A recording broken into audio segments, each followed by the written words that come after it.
name's Emmanuel Cleaver III. Emmanuel Cleaver IV.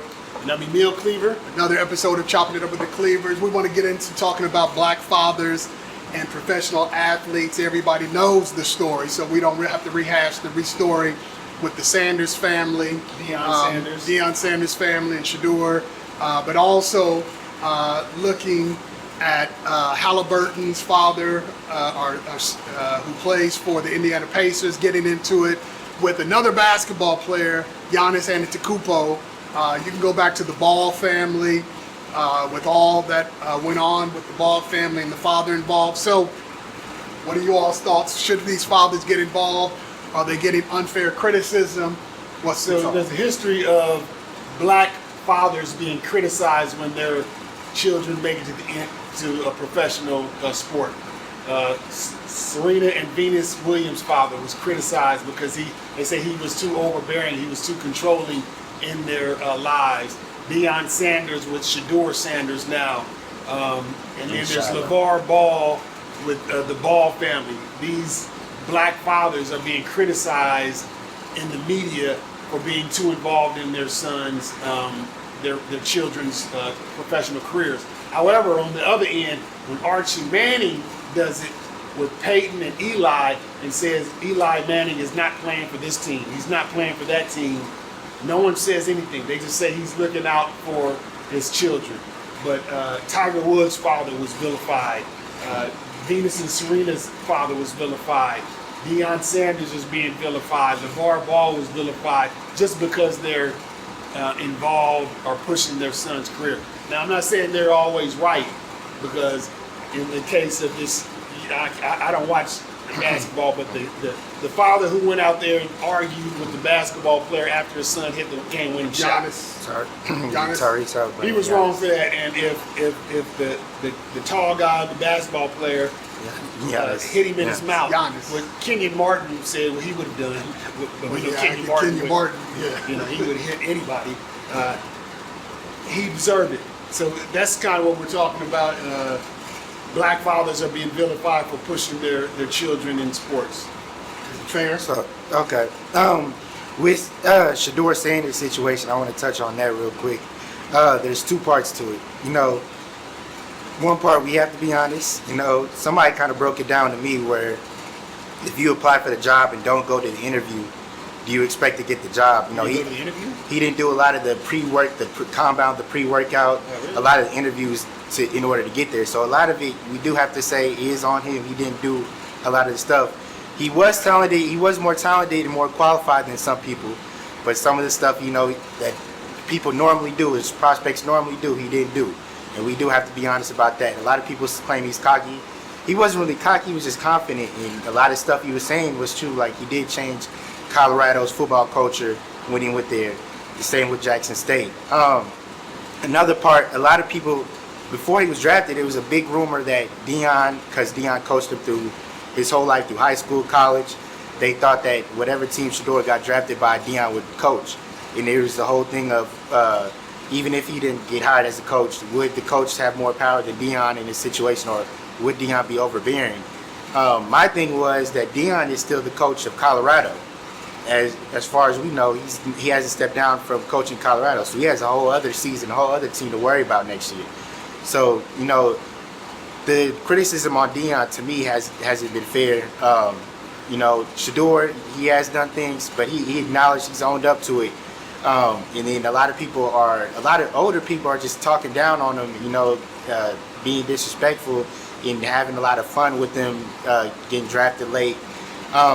So I think that's unfair to a certain extent. He learned from his mistakes. He acknowledges his mistakes, and hopefully he's with the Browns now. Hopefully he has a good career. He's not going to start anyway. Well, we never know. The Browns don't really have too many good quarterbacks. 5 quarterbacks, but none of them are starting caliber. Really. So let's also talk about, there is a long history in America of it's called buck breaking, that a strong black man is really looked upon with fear. So even during the slave days, if there was a confident, strong black man, they had to break him down to say, no, you need to stay within the system. front of everyone. And while it's not done physically nowadays, there is still, I mean, I know people are going to say, you guys always talk about race, that you're bringing up race. Why are you talking about the reality is it's still in effect today. Whenever there's a strong black man who stands up for what he believes in, he's criticized. He's beaten down because the belief is we have to put him in his place. That he has to know that, yeah, okay, you might have the talent, but we still have all the power. So I think there was some of that. I mean, especially when you get into Serena and Venus's father. I mean, because he was taking them into a sport that was predominantly white. And here we have this strong black man who's saying, my daughters are going to dominate. And you can be mad about it, but he wasn't lying. Yeah. He wasn't lying. Yeah. So, and he had no tennis experience, and he taught them how to play. But I want to go back. You said people say, "Oh, you always talking about race." Man, I wish somebody would come up to me and talk about I'm always talking about race. No one can tell me that we can't talk about race when we live the lives that we've lived, that we experienced racism. I don't know about how much you experienced, but me and your daddy experienced a lot of racism. So no one can tell me we can't talk about that. A lot of racism. Lots. Growing up. I was about to say, so do you think that's what happened in the draft? Do you think they tried to humble him in front of the whole world? Well, I don't watch football like that, but from what I've seen, people are saying, even Stephen A. Smith said that he thought it was the NFL was sending a message that they were kind of sending a message because a lot of the quarterbacks taken before him aren't that good, and a lot of teams that needed quarterbacks still didn't take them. So a lot of it was sending a message. Well, I don't understand why quarterbacks, if a team needed a quarterback and they didn't take them, they deserve to be in last place. But a lot of it, they were trying to send a message to him and it's the whole family, really. A lot of people have a problem with the whole family. His brother also didn't went undrafted as well. But he did sign. Yeah, and a lot of people, they say Deion's overbearing, but his brother said he was going to get a new manager, and Deion never didn't seem to have a problem with it. So, he doesn't seem to be too overbearing or anything. I think it's a lot of unfair criticism. Well, then there's also the joke that was played on Shador the day of the draft that one of the coach's sons from another team called him and acted like they were going to draft him, and that coach was fined, I think, a couple $100,000. He should have lost his job for we don't. He should have lost his job if he purposely gave it to his son, or if he knew that his son took it. But from what I understand, there was just an open tablet, and his son got that. Now, his father needs to get all up in his son because he made him look bad. He made him look real bad. Yeah, well, see, that's the whole thing. A lot of times, we see people who are on TV and famous and don't really realize they're real people. And they have feelings. This dude worked hard. That's not funny to him. Shador to get that call. Yeah, it wasn't funny. When he's put in the work and effort and he's on pins and needles waiting. His dream. And it's not like dude was a 14-year-old. Yeah. He was old enough to know. Oh, he was plenty old enough. He was in his 20s. Old enough to know. Let us know what you think.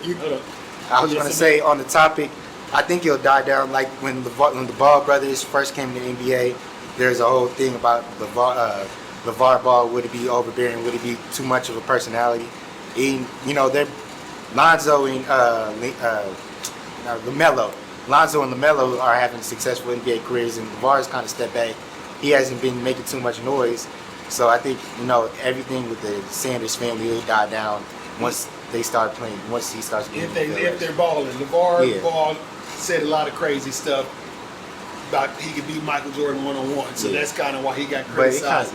But he did have to get attention. And then Michael Jordan drafted his son. LeVar Ball because two of his sons are in the NBA and one is a rap star. Gotta hit rap song. You got to give it to him. You got to give it to him. He wanted his sons to be stars, and they are. So you got to give it to him.